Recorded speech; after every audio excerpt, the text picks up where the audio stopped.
Alors, bienvenue dans cet atelier « En finir définitivement avec les relations toxiques ». C'est un sujet qui me tient à cœur.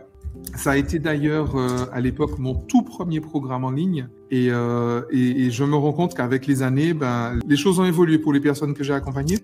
Et donc, du coup, je me suis dit qu'il fallait que je diffuse ce message beaucoup plus largement. On vit effectivement des périodes où la toxicité relationnelle a malheureusement tendance à se normaliser.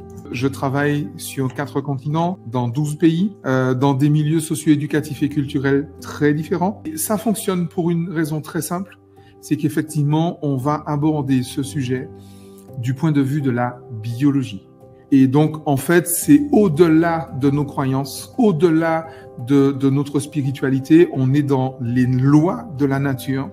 Et les lois de la nature, tout le monde y est soumis. Et l'idée, c'est vraiment ça, hein, c'est vraiment d'être heureux. Et on commence déjà très fort. Hein. La toxicité relationnelle vient du fait que nous ne sommes pas nous-mêmes. Et donc, on va en parler de toute façon pendant tout cet atelier.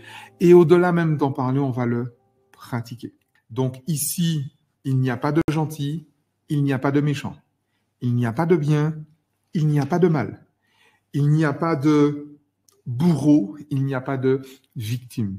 Il y a des êtres humains et qu'on le veuille ou pas, eh bien, on est tous responsables de ce qui nous arrive. D'accord ? Et on est surtout responsable de ce que l'on en fait. Si je suis dans une relation toxique, ça veut dire que je vis des interactions dans mon cercle familial, dans mon cercle social, dans mon cercle amical, dans mon cercle professionnel, évidemment dans mon cercle amoureux, qui m'empêchent et qui produit chez moi un inconfort parce que je ne me sens pas autorisé à dire ce que je ressens.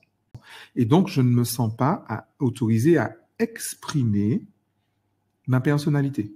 Donc, si vous êtes victime de violences verbales, psychologiques, physiques de façon récurrente, sachez que votre système nerveux a besoin d'attention et que c'est la seule façon dont il dispose pour se garantir d'avoir l'attention des personnes autour de vous.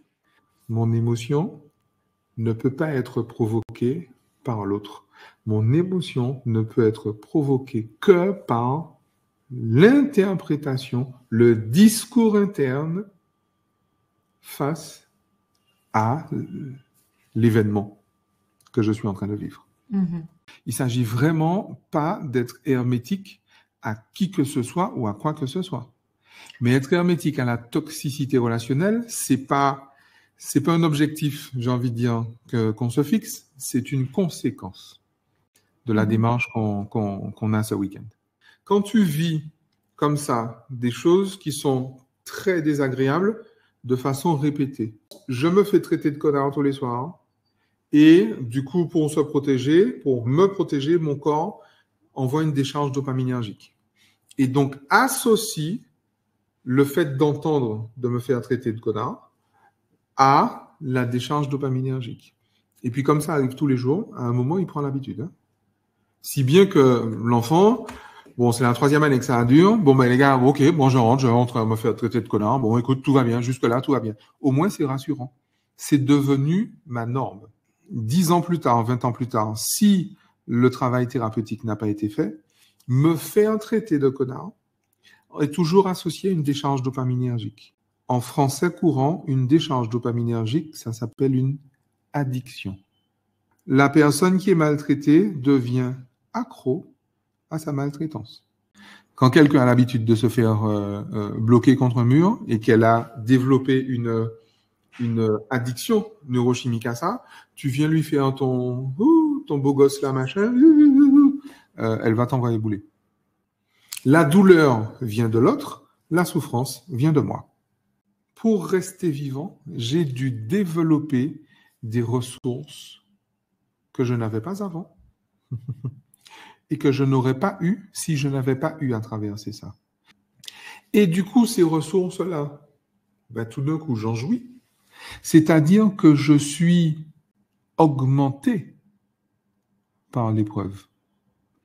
Le jour où je tressaille d'allégresse pour ce qui m'est arrivé, ce jour-là, j'ai pardonné. Il faut donc que j'incarne la double page.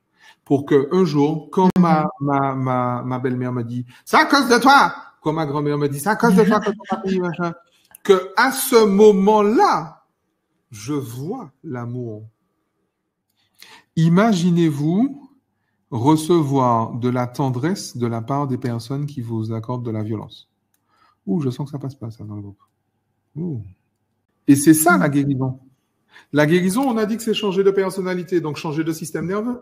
Donc, ton système nerveux qui est accro à la violence, tu l'auras accro à la tendresse. Parce que la toxicité relationnelle, c'est quoi? On te force à faire quelque chose que tu ne veux pas faire. Mais je t'ai dit non, donc je ne vais pas faire. Pour une seule raison, je n'ai pas envie. Non est une phrase complète. Il y a un autre moyen de vérifier justement ton sentiment de sécurité, c'est la souplesse de tes fascias. Ça veut donc dire que ton subconscient est libre de ses mouvements. Il a donc le choix. Comment est-ce que tu t'entraînes tous les jours à ressentir ce sentiment de sécurité? Et on a dit qu'il y a des choses pour ça. Si tu passes ta journée, tes jours et tes nuits à ne penser qu'à ta belle-mère, qu'à ton ex, parce que tu es en dépression, parce que tu es en burn-out, qu'à ton PN préféré, tu ne penses qu'à ça, et puis que ça, et puis ta vie tourne autour de ça. Là, tu es en train de porter un préjudice à ton cerveau. Tu es en train de créer des adhérences dans tes fascias, on l'a vu hier, et en fait, tu es en train de détruire ton corps. Et c'est là que je veux entrer de plein fouet contre quelque chose qui est extrêmement à la mode, mais qui est très, très délétère, très préjudiciable. Les routines.